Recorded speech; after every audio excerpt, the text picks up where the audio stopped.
Assalamualaikum. Halo sobat, ini dia 3 calon provinsi baru hasil pemekaran dari Provinsi Aceh.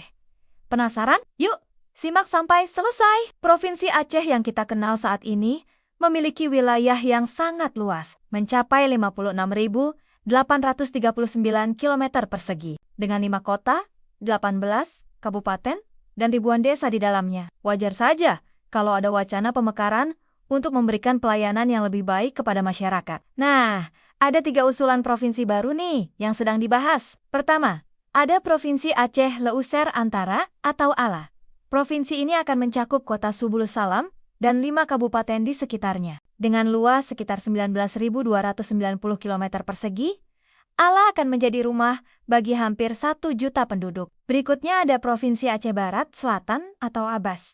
Provinsi ini akan menggabungkan 6 kabupaten dengan total luas wilayah 17.480 km persegi. Yang menarik, ABAS akan memiliki potensi wisata yang luar biasa karena mencakup wilayah pesisir barat dan selatan Aceh. Yang ketiga, ada Provinsi Samudra Paseh yang akan menaungi 2 kota dan 4 kabupaten dengan populasi terbesar di antara usulan provinsi baru, yakni lebih dari 1,5 juta jiwa. Samudra Paseh berpotensi menjadi pusat ekonomi baru di wilayah tersebut. Setelah pemekaran, Provinsi Aceh yang kita kenal akan tetap ada dengan wilayah yang lebih kecil, sekitar 7.343 km persegi dengan Banda Aceh sebagai ibu kotanya. Meskipun lebih kecil, fokus pelayanan tentunya bisa lebih optimal untuk 1,2 juta penduduknya. Bagaimana menurut kalian tentang rencana pemekaran ini? Apakah akan membawa dampak positif bagi masyarakat Aceh? Tulis pendapat kalian di kolom komentar ya. Terima kasih